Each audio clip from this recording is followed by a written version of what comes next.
and welcome to the Moonshots Podcast. It's episode 192. I'm your co-host, Mike Parsons, and as always, I'm joined by the man with a plan, Mr. Mark Pearson-Freeland. Good morning, Mark. Hey, good morning, Mike. I tell you what, the plan today is to carry on our series on happiness, which I tell you what, I'm already learning a lot and thoroughly enjoying. How about you? Me too. I mean, technically, we should all be 10% happier from our episode 2 shows ago. We then added in a little reflection. I think that gets us to 15% happier. Yeah. And boy, today, I think we're going to shove it into the 20s, maybe 30% happier. What do you think, Mark? Yeah, I totally agree. Today, listeners and members, we are digging into, as show 192, Tal Ben-Shahar's Happier. Learn the secrets to daily joy and lasting fulfillment. I mean, Mike, remember when we had our show with Dan Harris and we were reflecting on the title, and Yes. that was getting you and I pretty pumped. I think Tal Ben-Shahar is doing a thoroughly good job in at least having the runner-up for the most promising title within the happiness series. I think you're right. I mean, who doesn't want a little bit of joy in their day? But then on the long-term kind of thing, lasting fulfillment, I mean, they're so big and amorphous. I mean, I'm really looking forward to breaking them down into things that I can do so I can get a little bit of sparkle in my day and feel good for the longer term. So I didn't know a lot about Tal Ben-Shahar and his book actually titled Happier. I didn't know a lot about it before we studied it for the show, Mark, but it promises some really good thinking, some really practical things that you can do around happiness. But more importantly, perhaps, he really challenges us in a very Moonshots way that happiness really isn't pleasure. There's a lot more to it than just that, isn't there?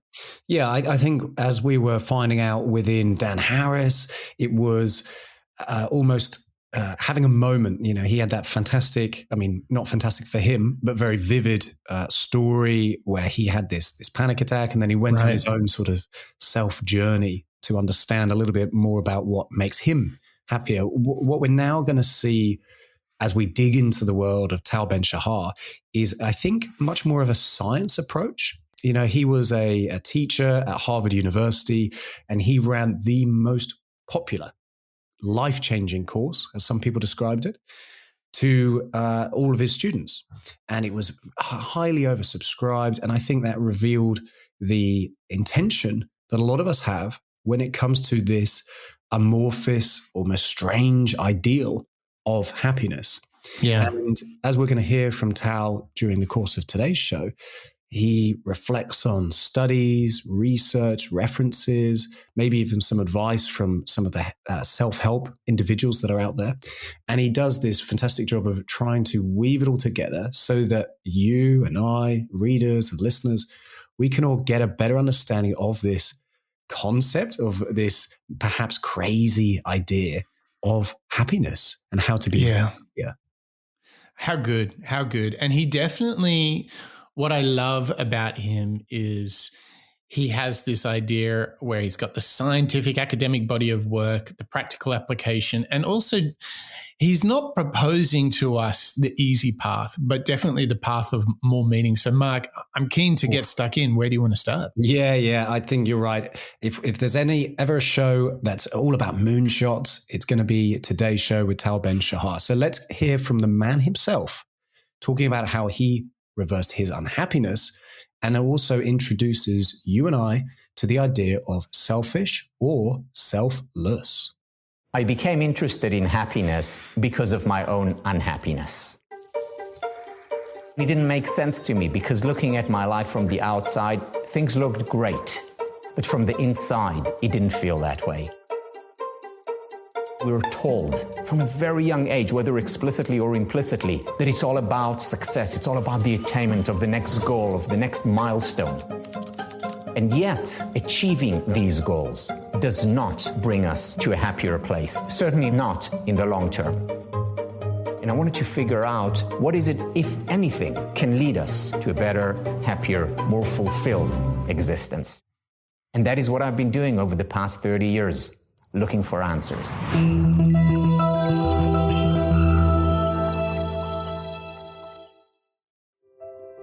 Now, what drew me to studying happiness was, of course, first and foremost, my personal experience. I wanted to feel better. I wanted to be happier. One of the issues that people have with the pursuit of happiness is that it's a selfish endeavor. Or is it? Because when I pursue happiness, when I contribute to myself, I'm in a much better place to also help others. The problem, though, doesn't lie in the pursuit of happiness, but rather in our concepts. So, is it selfish or selfless? Well, it's neither and both. It's self-full. Selffulness synthesizes the best of both worlds, of selfishness and selflessness. And they work together, reinforcing one another in an upward spiral of generosity and benevolence. Because we have mirror neurons in our brain, and when we encounter an act of generosity that has an impact on us, we're more likely to then act generously and benevolent. So giving is contagious. Now, there is a double standard when it comes to cultivating happiness. In every other endeavor in life, we understand that we need to practice, we need to put in the time. Similarly with happiness. It's not enough to read a book or hear a lecture or come up with an idea, as good as it may be, for us to become happier. What we need to do is invest time and effort. Invest in finding meaning in what we do in life. Go out and exercise. Engage with text or nature. Invest in our relationships. Not just rely on the fact that there is good chemistry or connection. We need to put in the work. When we put in the work that is based on science, on evidence-based ideas, that is when we increase our levels of happiness. And because happiness is contagious, we do the same for others. What an interesting juxtaposition of helping yourself so you can help others. Mark, I think the risk when we talk about this is that it can all become so abstract.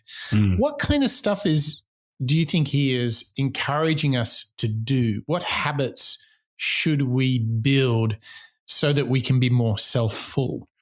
Well, I think immediately when I hear Tal break down this, or his interpretation and theory on happiness, is similar to what we've understood on the Moonshot show when it comes to management of people or leadership. You cannot necessarily be the best leader unless you work on yourself. You have to study it. You have to put it in practice. You have to, like Ken Blanchard would say with my 1 Minute Manager, encourage feedback as well as receive it. And I think what's interesting, and possibly a direction that I did not appreciate we would go in with regards to this emotion of happiness. Instead, it's something that you physically work on. It's a practice. You put in the hard work. So when it comes to, like you say, habits and what to do, I think it really comes down to the essential rules of treating each other like we would like to be treated, as step one. Don't blame others for perhaps the stresses that you might be having, because at the end of the day, they probably have stuff going on as well. So it's down to giving each other benefit of the doubt, because that's probably what you would like yourself, don't you think? Yeah. And it reminds me of when we talked about Adam Grant, and he talked about give and take, and there's givers, takers, and matches. I think there's this really interesting idea about, fulfillment and satisfaction and feeling complete and all of that sense of realizing your potential comes from giving, sharing, and helping of others, but doing so in a way where you help yourself so you can help others. And that's like this big continuous loop. Like as somebody who is a husband and a parent and someone who works in teams, I'm very mindful of, in order to contribute, I have to put others before myself. But in order to be somebody who is generous and supporting, that I need to be in a good place. Because if I'm exhausted, I just won't be able to bring my best self, and I can't support people, or I'll be just I'll just be too tired to help. And when Tal Ben-Shahar has been, a lot of people have questions about this idea of this intersection of selfish, selfless, which is called self-full. It's a balance. He shares this quote from the Dalai Lama, and I want to read it to you. And I think this really kind of points to something like, if your intentions, you want to do the right thing, it cannot come at too big a cost to yourself, because in the end, you don't end up doing good. So here's the quote from the Dalai Lama: caring for others based on only on your sacrifice doesn't last. Caring must also feed you. Now, what I take from that is when I look at the work that I do with colleagues and partners and clients, what I invariably love, what I search for, is the capacity to work on something that not only that I enjoy, but to be in a place where I can create some sort of value for the other person. It might be that we build a product together, or it might be that I share with them some techniques for them to build a product. To me, that's the giving, or in the context here of being selfless. I am giving, I am teaching them. What I get back is working together, enjoying this, but also in order to enjoy that loop of giving and taking, I need to make sure that I am sleeping, eating, exercising, that I don't have too much work on. So I kind of see this self-full as the capacity to be generous, to care, to help people around you, to support people around you, but to do so in a way that you get something back from it, the delight, the satisfaction. Sometimes it's acknowledgement or praise. If you're always giving and you get nothing back, I think that's the enemy here, right? Yeah, exactly. I think if you are not getting any, like the Dalai Lama would say in the quote you just read, if you're not getting anything back, if it's not feeding you, if it's not feeding your soul, I guess, then you're only doing it for the sake of other people, which is, of course, good in itself. But when you can, similar to a habit, when you can see or feel or give yourself the mindset that, treating others as in a better way and caring for them then has a positive effect on yourself, I think therefore you're more likely to do it again, because you have started to build in that ability to notice it is a positive reinforcement on yourself, and therefore it becomes more of a habit. And easier, right? Easier. That's what we're looking for, right? Yeah. So I think like a flag here is like, if you find yourself professionally in a team where the giving comes at a huge cost, or if you're in a personal relationship where your giving comes at a huge cost, I think that's a flag to open up this book from Tal Ben-Shahar and ask yourself, am I experiencing enough joy and fulfillment? And it can start you on a path of investigation to ask yourself, are you kind of caring for others based on only your sacrifice, or are you getting fed too? And I think that's a great place to start. A second place you could go is to become a member of the Moonshots podcast, mate. You could become our patron. And Mark, it is so exciting. We are almost at the tipping point. We're almost at 50 members. I know. And we get the chance to welcome a new member today. So I think, Mark, it is time to shine a light on all our wonderful Moonshots members, right? Yes, the individuals who are learning the secrets to daily habits, motivations, as well as giving us all the support that they can, and we in turn give them a lunar-powered dose of good karma, goes out to Bob and Niles, John and Terry, Niall and Marjolaine, Ken, Dietmar and Marjan, Connor, Rodrigo, Yasmin and Lisa, Sid, Mr. Bonjour, Maria, Paul and Berg, Calman and David, Joe and Crystal, Evo, Christian, Hurricane, Brain and Samuela, Kelly and Barbara, Bob and Andre, Matthew, Eric and Abby, Hosey and Joshua, Chris and Kobe, Damien and Deborah, Gavin and Lasse, Tracy, Steve, Craig, Lauren Javier, and Daniel, our brand new member. Welcome once again to our members and our supporters. Thank you for giving us your support as well as your ears every single week and every single month. And Mike, all it costs is just a simple cup of coffee a month, isn't it? It's crazy, and we really appreciate your support because it helps us pay the bills. And, as our shows get more and more popular, the hosting goes up, the bills get bigger, and it is so exciting to know that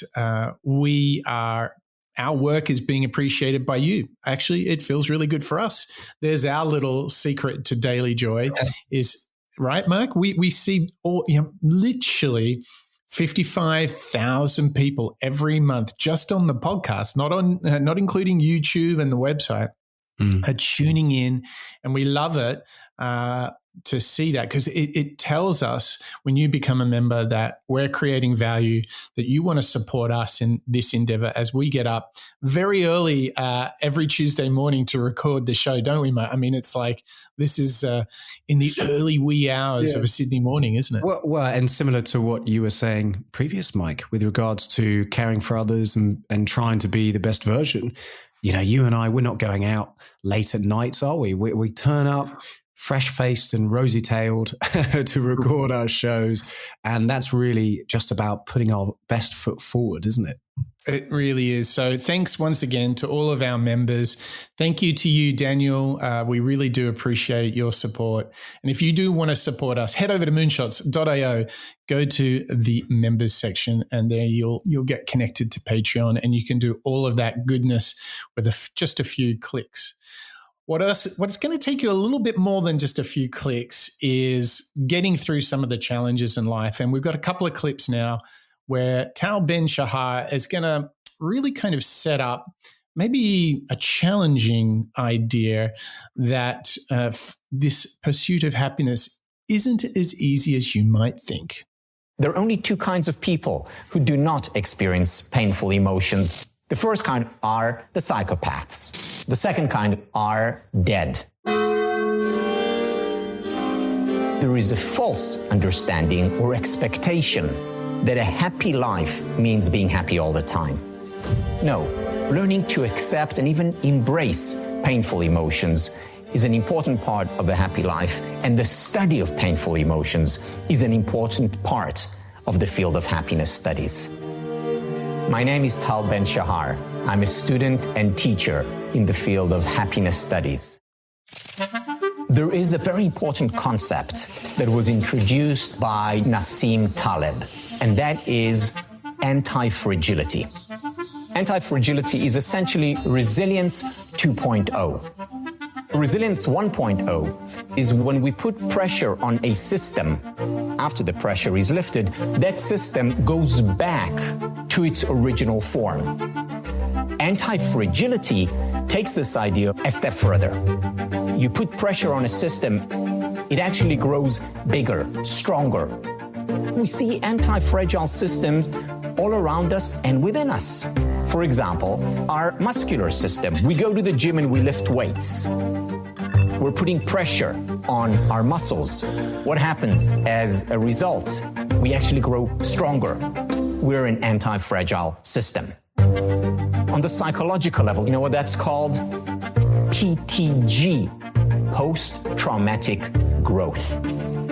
So where post-traumatic stress disorder, PTSD, is about breaking down, post-traumatic growth is about growing stronger. As a result of pressure, stress, it's anti-fragility.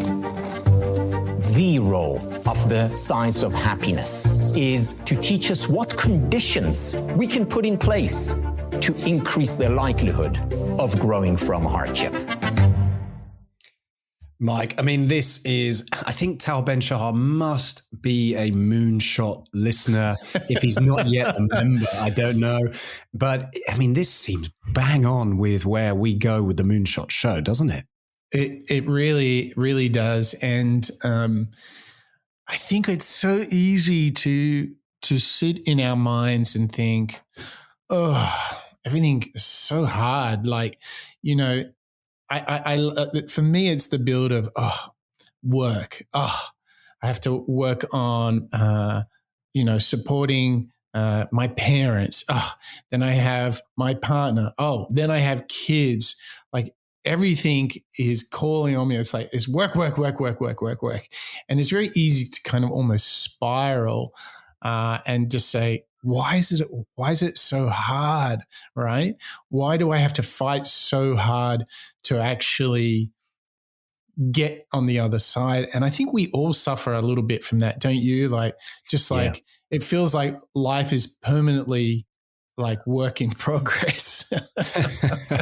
Well, I think you're always, when you're in that mindset, and I've certainly been there as we all do, you're looking for the next relief, aren't you? The next attainment, the next thing that you can tick off the list and move on.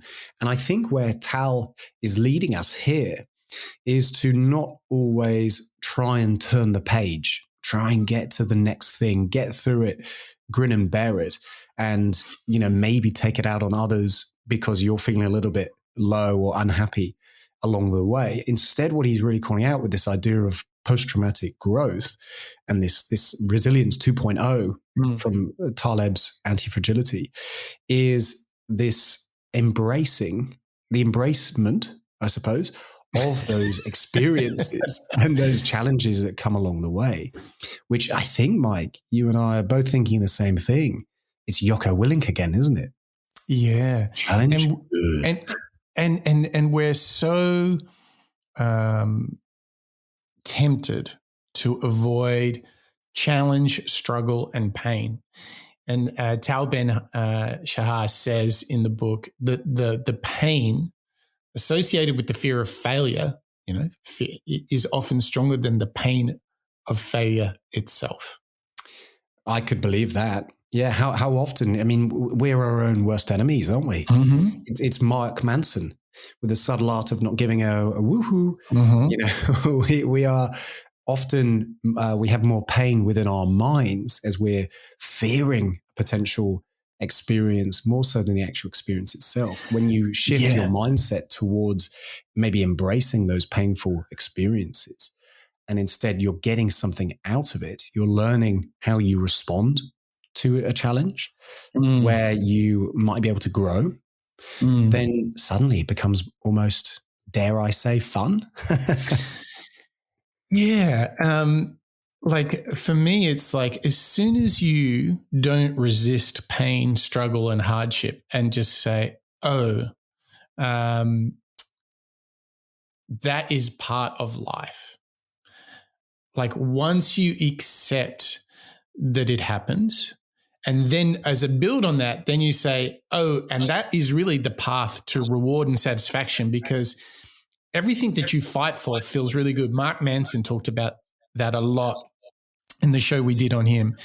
It is something that Joe Rogan talked about a lot. Who wants to win the lottery? Because actually, if you really earned it and did the work, how good is the millions, the rewards that come from the hard work? And there's this great idea from Mark Twain where he says, I've experienced a great deal of pain and suffering in my life, most of which has never happened. I like that. How good is that? but it's so true, isn't it? It's so I think true. I think we're just allergic in many ways to pain and challenge. What we have learned, whether it's Goggins or here today with Tal Ben-Shahar, just accepting that it happens. Life is hard. It is not easy. Pleasure is not a default, right? As soon as you do that, you've changed your expectations and said, all right, so it's going to be a little tricky. It's going to be hard. I'm going to have to soldier on. There'll be times when I feel like stopping, but I can't. I need to go through it. The beauty of if you accept that, what we all know, like to use what, Tal Ben-Shahar was talking about, you're in the gym and you're working out and you're really going for it with the weights. You can feel how hard this is on your muscles. And we know that technically there's a sort of a tearing of the muscles.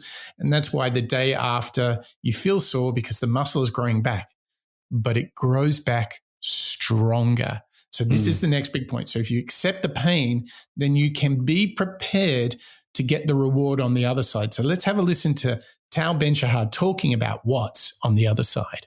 You can essentially situate all our experiences on a continuum. So we have the, on the positive side, we have, joy and success and fun and gains. And on the, then we have the neutral. And then on the negative side, we would have pain and sorrow and struggles and anxiety. And most people think that dealing with happiness is about dealing with the upside when things are going well. However, happiness, the science of happiness can help no less when things are not going well. So yeah, it can help us go from a 5 to a 7. It can also help us deal with a -5 and a -7. And in order to understand that, we need to understand an idea that was introduced just a few years ago by Nassim Taleb. Nassim Taleb is a professor at NYU. And he talks about the idea of anti-fragility. And what is anti-fragility? As I've studied it, I've come to call it resilience 2.0. So what is resilience 1.0? Traditional resilience, so to speak. Actually, a term that comes from engineering. And it's the ability of a material, of something, to go back to its original form after pressure has been put on it. So we have, a piece of rubber, we squish it, put pressure on it, it's resilient, it goes back. Or we have a ball, we drop it, it bounces back. This is what resilience is about, bouncing back. Anti-fragility takes that a step further. So if you put pressure on a system, it doesn't just go back to where it was before. It goes to a better, stronger, higher place. So you squish material, it goes back and becomes bigger. You throw a ball, it bounces back up higher than it was before. Now, the thing about anti-fragility is that we see anti-fragile systems all around us. I'll give you just one example or two examples, one physiological, one psychological. The physiological example is your muscles, your muscular system. You go to a gym and you lift weights and you're putting pressure on your muscles. As a result of that pressure, you go once, you go twice, a week later, you go again and again. As a result of the pressure that you're putting on the system, it doesn't just go back to where it was before. You actually get stronger, bigger, healthier. That's potentially an anti-fragile system. So this is physiologically. Psychologically, we also see it. Most of my students in my classes, most not all, are psychology majors. And I always ask them this question, and usually I'm not the first psychology class that they take. So I asked them the following question. I said, put your hand up if you know what PTSD is. PTSD, post-traumatic stress disorder. The overwhelming majority of students, psychologists or not, put their hand up. Then I said to them, okay, great, put your hand down. I have another question. Now I'd like you to put your hand up if you know what PTG is. Now, I'm sure many people from this audience know what PTG is. The overwhelming majority of my students have no clue. PTG, post-traumatic growth. Now, here is the thing. According to the research by Tedeschi and Calhoun, PTG is twice as likely to happen as PTSD. Twice as likely if, and this is a very big if. First, you know about the possibility, the existence of PTG. So if you don't know about this possibility, well, then it's unlikely to, or less likely to happen. The second thing, it's to know what conditions you can put in place in order to increase the likelihood of PTG. You cannot guarantee PTG. Sometimes trauma does lead to PTSD, to disintegration. However, if you know what conditions to put in place, you can increase the likelihood, significantly increase the likelihood of growing from trauma. I mean, Mike, again, this is a really interesting breakdown and reveal, as we are within our Happier and Happiness series, of the concept of what it means to A, struggle and find things quite difficult, but also B, come out the other side and maybe be that little bit more happier or at least comfortable with the experience that you've gone through. Yeah, and what he goes into in the book is these 5 key areas that you can explore with PTG, like how you can grow after like a real challenge, hardship, trauma, whatever it is. I mean, I think the first let's have some fun with this, Mike. We'll get in the locker room and let's pep ourselves up and all of our listeners. I think you go through something really tough. Okay. The first thing you can do is just say, I survived. Like there is growth in that idea. Like if it doesn't kill you, it makes you stronger. And I really relate to that when you do like a really intense or long physical exercise and you really push yourself. Once you've got across the finish line, you're like, dang, I'm still alive and I did it. Like I recently did a marathon and my wife posted, yep, first marathon done, no heart attack, still alive. Thank God. We shared it with all our friends. But there's so much truth that you can appreciate that you went to your boundary. Maybe if you were Goggins, like you went through what you thought was your boundary and all of a sudden you're like, wow, this is amazing. Like after some enormous challenge, you can just have an appreciation for life itself, right?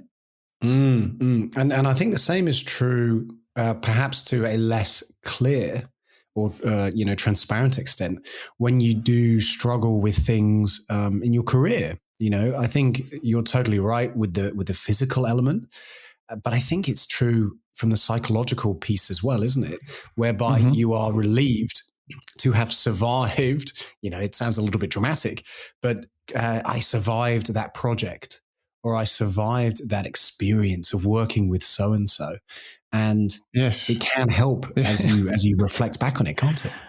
And, you know, the second part is it's all about relationships as well. So, you know, very often we go about these things with others. We're in it. It's a team sport. Life is a team sport. So you can look at each other and say, hey, we did it. So not only I survived, but we did it together, and you can appreciate the bond and the companionship that you have with those. But, you know, very much what, first-time marathon runners experience is like, holy hell, I didn't know I could do that. What else have I previously thought impossible that now might be possible? If you had said to me a year ago I was going to run a marathon, I'd be like, no way, Jose. But now that I've done it, I'm like, oh, what else? And then you can start to say, well, you know, if I built a system to go and do a marathon or work on a really hard project, well, then you know in yourself that you're battle ready. So you can bring almost a confidence from, say, something in your personal life or on the sports field. You can bring that to your professional life because you know you have that inner strength. It doesn't matter whether it's work or personal or on the sports field. It's all coming from the same place, isn't it, Mark?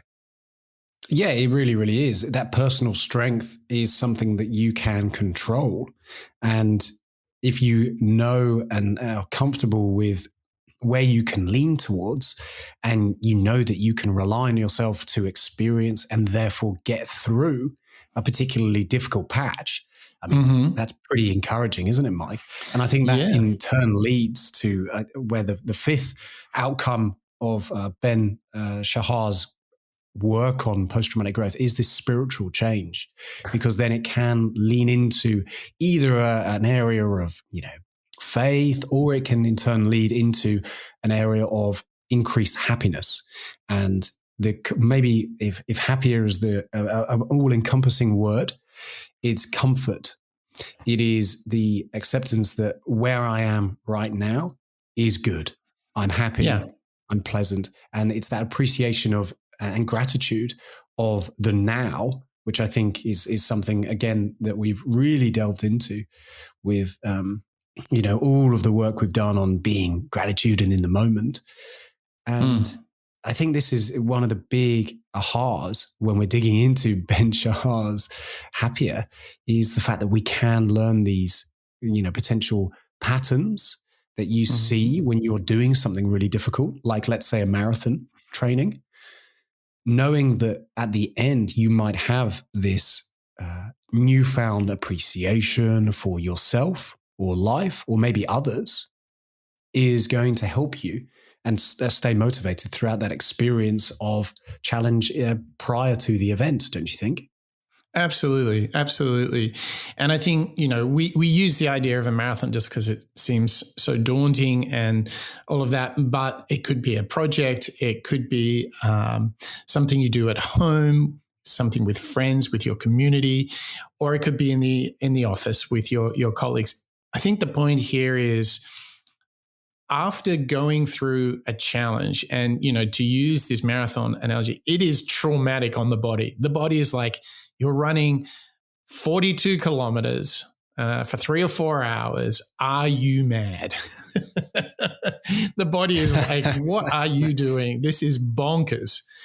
And, that last 5 or 10 kilometers, those last 5 miles, oh boy, on your first marathon, do you meet the maker? You're just like, whoa, this is hard. But the sense of completeness that you have at the end, because it is such an intense endeavor, the satisfaction and fulfillment when you finally can stop, knowing that you just gave it your all, is epic, awesome, worthwhile. And that's what we just can learn from Tal Ben-Shahar. We should train ourselves on a 2-step process, except that it's not all going to be easy and that there's going to be hard work.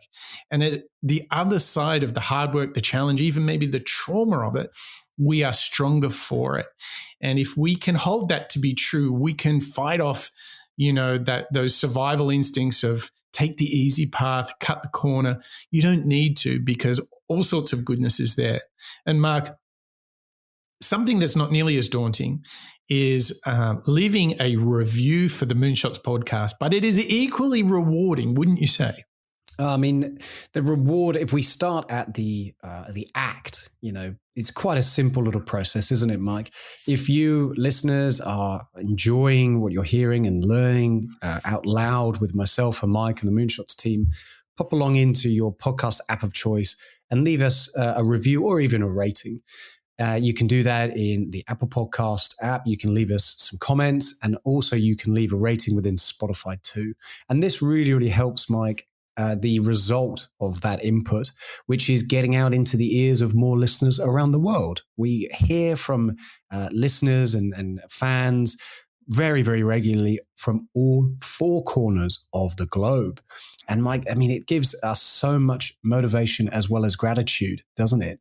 When it comes to creating the show, when we're hearing from our listeners, because we really are just trying to put out a product into the world that is providing some benefits, some information on happiness, productivity, motivation. We're learning out loud, and we're glad that listeners from all over the globe are learning out loud with us every single week. But it really comes down to the customers and you guys and the listeners just giving us a little rating or a review, because it does that algorithmic work, doesn't it, Mike? Oh, it's like it starts a snowball effect. And, in the last week, we've had lots and lots of new listeners from, wait for this, is what a collection of countries: Norway, India, Singapore, Hungary, Slovenia, Vietnam, Estonia, Nepal. Like, how awesome is that? That because you guys get in there, you give us a thumbs up, you give us a star, a rating or a review. This helps us to be discovered by people all around the planet. So thank you so much. And if you haven't had a chance to do it yet, open up the app right now. It literally, I think it's like a 3 to 5 second process. Give us some love because we get love back. And that is what it's all about. Now, as we kind of turn our minds, we've kind of learned that there is a certain need to get over challenge, to get over hardship, to get through the pain and the trauma, because on the other side, there's all sorts of goodness. And what is really important now that we're discovering this system from Tal Ben-Shahar is we're going to go next level into some key steps that you can take in the pursuit of happiness. Now, there is a paradox when it comes to pursuing happiness. On the one hand, we know that happiness is a good thing, whether in and of itself or as a means toward other ends. At the same time, we also know from research by Iris Moss and others that people who say to themselves, happiness is important for me, I want to pursue it, those individuals actually end up being less happy. In fact, they're more likely to experience depression. So the paradox is that on the one hand, happiness is clearly a good thing. On the other hand, valuing it as a good thing is problematic. So what do we do? The way to resolve this paradox is that we pursue happiness indirectly. Think about sunlight. So if I look at the sun directly, it's going to hurt my eyes. However, if I break down sunlight into its elements, into its constituents, I can look at the colors of the rainbow. So I'm indirectly looking at the sunlight, enjoying it, savoring it. In the same way, pursuing happiness directly can cause more harm than good, but breaking it down into its elements can lead us to enjoy the indirect pursuit of happiness, and by extension, to raise our overall levels of happiness. What are the metaphorical colors of the rainbow when it comes to happiness? Here we have what I've come to call the SPIRE model, and it can trigger the anti-fragile system. SPIRE is an acronym that stands for spiritual, physical, intellectual, relational, and finally, emotional well-being. Spirituality is about finding a sense of meaning and purpose in life, at work and at home. If you wake up in the morning with a purpose, you're more likely to overcome barriers. When it comes to physical well-being, the most important idea to look at is stress, the silent killer. In the United States, more than half of the employees do not use up their vacation time. And even those that do, close to half are still tethered to their work. The problem is not the stress, it's the lack of recovery. With intellectual well-being, there's research showing that people who are curious, who ask questions, are not just happier, they also live longer. Another important element is not just asking questions, it's deeply engaging with material. It can be text, a work of art, even nature. Relational well-being is very important. The number one predictor of happiness is quality time we spend with people we care about and who care about us. And it turns out the number one condition that we can put in place to increase the likelihood of anti-fragility, of growing through hardship, is the quality of our relationships. Finally, emotional well-being. So embracing painful emotions is critical, but how do we then cultivate pleasurable ones? Specifically, the emotion of gratitude. Cicero talked about gratitude as the mother of all virtues. When we appreciate the good in our life, we have more of it. So happiness is much more than pleasure. Happiness is whole being. These 5 elements together create that sunlight, happiness.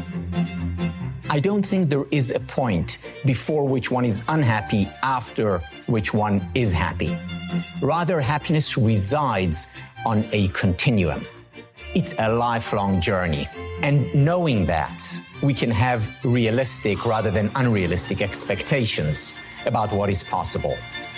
I do not think that things necessarily happen for the best. However, we can learn to make the best of things that happen.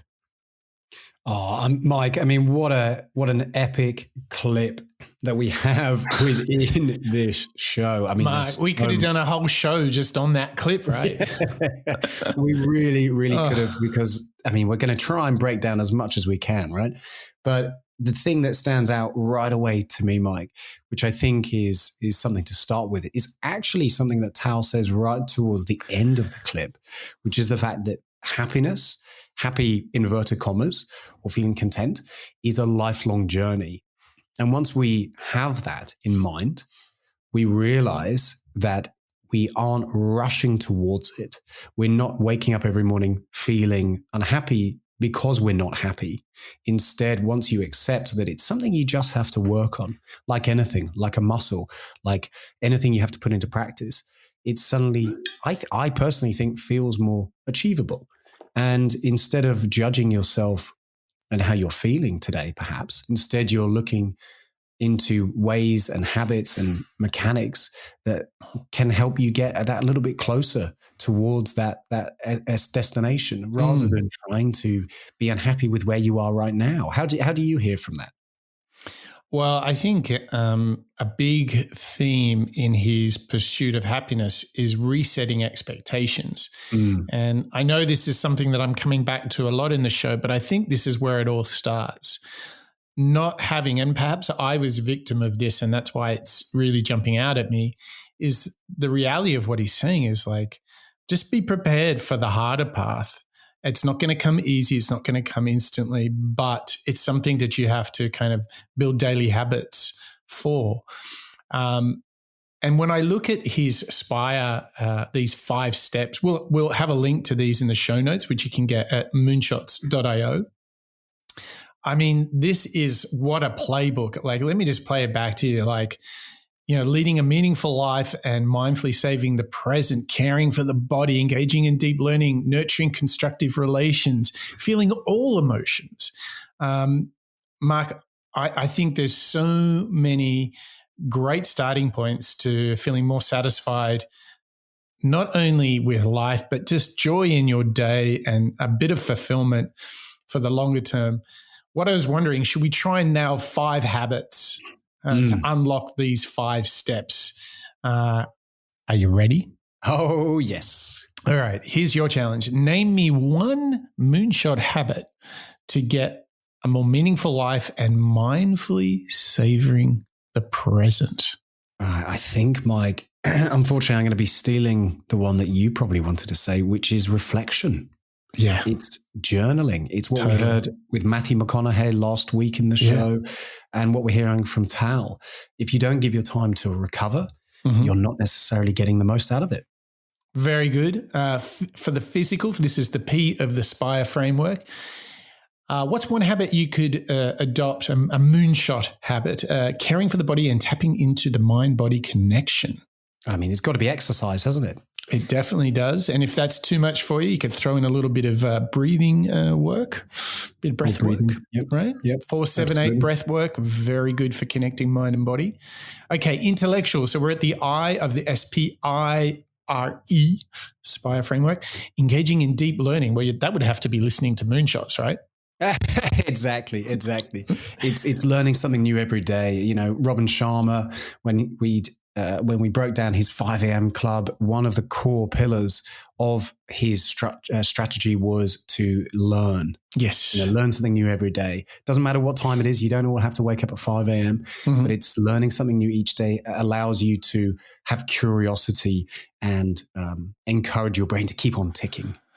Relational. This is the nurturing a constructive relationship with self and others. What would you do there? Well, I think this is really encouraging us to reach out to those people who are around us, whether it's teammates or colleagues or partners.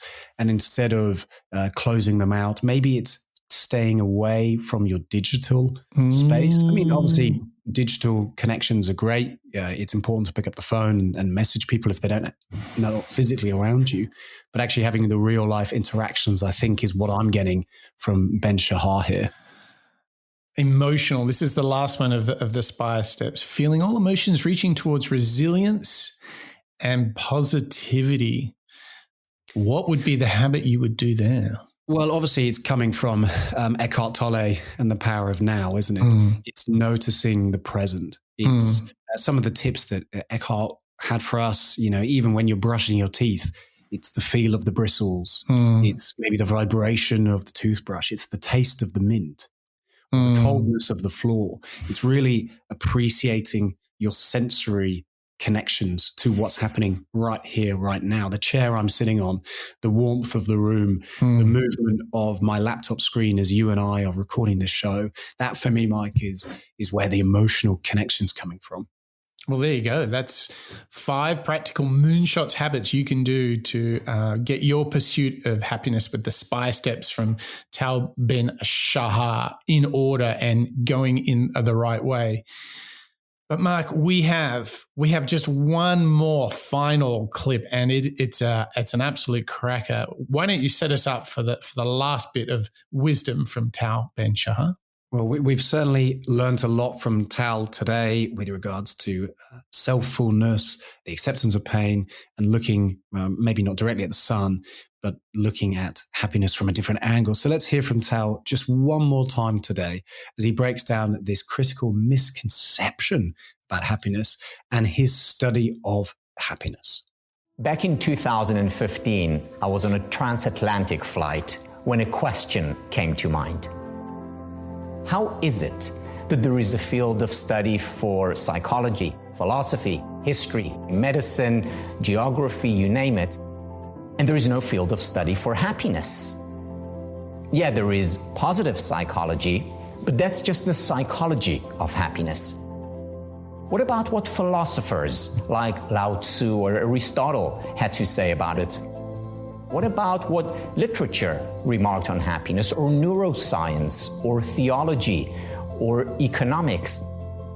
Why isn't there an interdisciplinary field of study that looks at life's ultimate, highest goal? I resolved on that flight to help create a field dedicated to the study of happiness.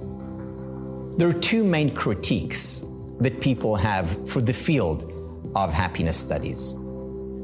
The first one is that it's superficial. The reason is that they equate happiness with pleasure. So when people say, I went to the beach, I was so happy, or this ice cream just makes me happy. Well, that's not happiness, that is pleasure. Happiness is much more than pleasure. It also includes our ability to deal with painful experiences, finding a sense of meaning and purpose, cultivating healthy relationships, and intellectual development. The second critique of the field of happiness stems from the false understanding that a happy life is a life devoid of painful emotions. It's not. It can never be. Part of a happy life is the vicissitudes of daily life. Overall, happiness includes life's ups and downs. The science of happiness can strengthen our psychological immune system because, as I see it, the role of the science of happiness is, first of all, to introduce us to concepts like post-traumatic growth, which is growing stronger as a result of hardship. And second, to teach us what conditions we can put in place in our homes, in our organizations, in our schools, in our countries to increase the likelihood of growing from hardship. Hardship is inevitable. What we do with the hardship, well, here we have a choice. We have a choice, Mark, and that is really how we want to perceive the mindset that we want to have to the ups and downs. And I think what we've heard today is Tal Ben-Shahar has given us quite the roadmap to face those ups and downs. And we just don't have to start with expectations of perfection, but rather simple habits that we can do every day. I mean, this is on point moonshot kind of stuff, isn't it? Well, isn't it fun that the series of happiness is already revealing such new ways of thinking, of reflecting and looking at this concept of happiness, Mike? I mean, it's certainly much more than, as Tal was saying in that final clip, more than just the feeling of pleasure or feeling maybe joyful. Instead, happiness is a journey, like anything in life. It's something you put in the practice, the time and the effort, and then you get the result out of it. And I think what's really surprising as we're going through all of these episodes on the concept of happiness is how it's something that we really, really do need to work on, both physically as well as mentally. I think this is really enjoyable and revealing, isn't it? It is. And he gave us a new acronym, PTG. He gave us a framework of 5 steps, SPIRE. Of all of those, which one's going to get an extra bit of attention from you, Mark, over the coming days? Oh, this is, well, that's actually a pretty challenging one, isn't it? I think it's this reveal that happiness is not a one-stop shop. It's something you've got to work on. So I think for me, it's the E with emotional within the SPIRE model. So it's feeling the emotions, being present, but also working towards that major moonshots mantra of resilience. And that reveal of Resilience 2.0 with anti-fragility is such a big takeaway. What about you, Mike? What are you really taking away from today's show? I think I'm a bit similar to you. That SPIRE, those 5 steps sound very good. And I think it's all about just setting the right expectations. So lots of work to do there. And, well, Mark, we're really in the thick of things in happiness. And I just want to say thank you to you in joining me on this adventure where we learn out loud. And I want to thank you, our members and listeners too, for today was a big part, a big step in the happiness journey here on the Moonshots podcast. It was show 192, where we studied the work of Tal Ben-Shahar, his book, Happier, Learning the Secrets to Daily Joy and Lasting Fulfillment. And boy, it started with, look, you have to help yourself if you want to help others. And that was the idea of self-full. And part of our journey towards happiness is accepting pain and accepting that there is growth on the other side of challenge. We can appreciate life, relationships, new possibilities, personal strength, and personal and spiritual change. It's all there on the other side of any challenge. So we can lead a much more fulfilling life, a life that is those 5 key steps: spiritual, physical, intellectual, relational, and emotionally good. They can be both good in the long term and daily habits in the short term, because we're going to need them, because life will be full of ups and downs. But if we hold true to the science of happiness from Tal Ben-Shahar, we will be able to learn out loud together. We'll be able to be the best version of ourselves. And by the way, that's what we're all about here at the Moonshots podcast. That's a wrap.